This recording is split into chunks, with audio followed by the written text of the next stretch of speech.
Hi there, this is the first movie for the 8th lecture on comparative literature presented by Sumio Umekawa with my old picture.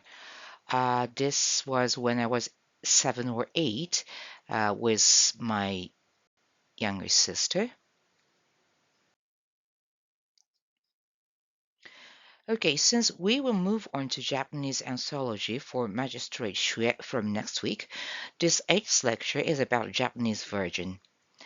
The lecture is consisted of two movies. In the first one, we investigate the author of Japanese version, Akinari Ueda or Ueda Akinari, whereas in the second one, we examine the collection called Tales of Moonlight and Rains, in which the story in question is included.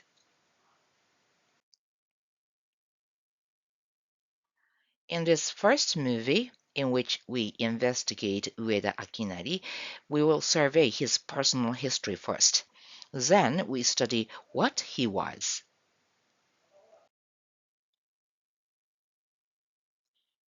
So, the personal history. Akinari was a person active from the middle of 18th century to 19th century. He was born in the 19th year of Kyoho era, meaning 1734, and died in the 6th of Bunka era, meaning 1809, at the age of 76. If we refer to the average lifespan of that period, we should say he lived rather long. However, his lifespan, especially his adolescence, was corresponding with the period when Edo Tokugawa shogunate started to decline under the innovation by Tanuma Okitsugu. So we can say he lived the darkening period. Anyway, he was born from a prostitute lady who was working at Sonezaki Shinchi. Sonezaki Shinchi was one of the specially arranged areas in which brothels were built. Probably Yoshiwara can be the representative of such places. Also, Sonezaki Shinchi is famous because of the play called Sonezaki Shinju, the stage of Joruri, the doll's play, composed by Chikamatsu Monzaemon.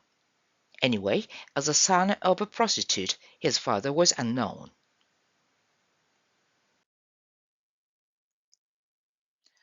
At the age of 4, he was adopted by a rather rich merchant whose surname was Ueda.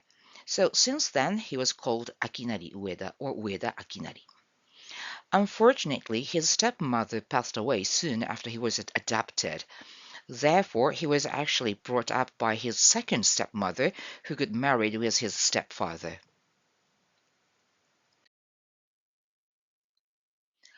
At the age of 5 or around, he was suffered from so-called smallpox. He survived, but he lost several fingers. So he was a person with physical impairment. Although he was disabled physically, he spent unrestrained adolescence. He rarely returned his home. Possibly because of such unrestrained experiences of him, he actually helped his stepsister to run away with a man with whom she fell in love. At that period, without the permission from the parents, the marriage was basically not allowed. However, from the fact he helped his stepsister, we could assume he might have the concept to regard the marriage based on love affirmatively. If so, he might have a rather modern idea of love and marriage.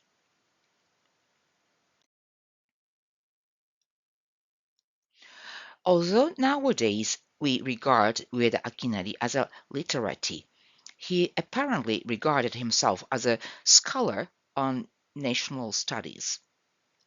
National studies, or kokugaku, was the field of study which tries to understand purely Japanese native ideologies, which had not been affected by Buddhism or Confucianism. The pioneering scholar of this field was Kamono Mabuchi, and Ueda Akinari was his grand disciple. He actually argued with Motoori Norinaga, another famous scholar in this field. Moreover, he had compiled some essays or theses on national studies.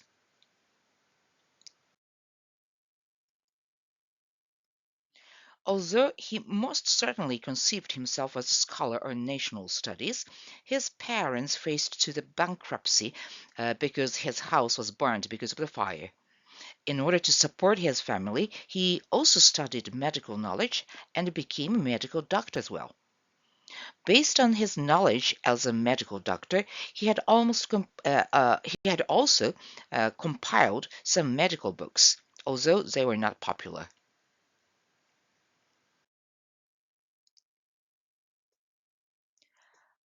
Furthermore, as a scholar of national studies, he seemingly thought he should create some haiku like Matsubasho.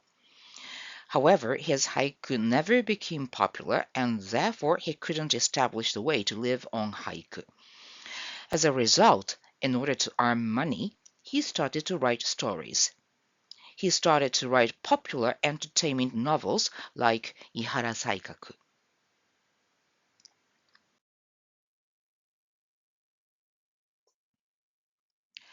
He was engaged with a publisher called Hachimonjiya, located in Kyoto. This publisher created lots of popular entertainment novels, and therefore Hachimonjiya Books indicated popular entertainment novels.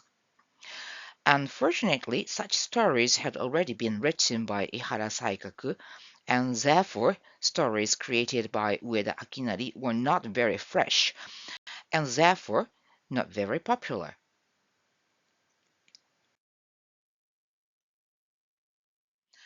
Under such not very bright process or career, the Tales of Moonlight and Rains, the collection of fearful stories, became his one and only smash hit.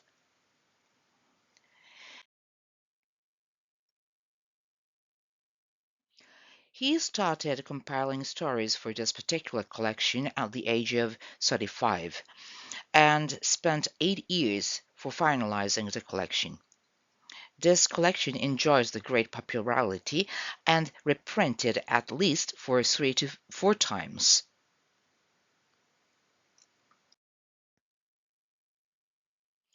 When we compare stories in this collection and those he had created beforehand, there was a great shift in quality and tastes. Preceding stories were quite light in the taste, like Ihara Saikaku's one, which audience could enjoy casually. Meanwhile, those in the collection were mostly based on Chinese stories, with some exceptions which based on Japanese classics. The magnitude of this shift is quite huge. It was as if a manga creator who had been creating light fantasy in which, for instance, characters like hero, knight, wizard, or witch battle against monsters to level up, suddenly created a story like Hinotori, the Phoenix, by Tezuka Osamu, or a singer singing J-pop kind of light and bright song unexpectedly released a husky, heavy jazz song. We do not know why Ueda Akinari abruptly changed his style, but anyway, this shift worked very good for him. So this is the end of the first movie for the eighth lecture. So see you again in the second part movie.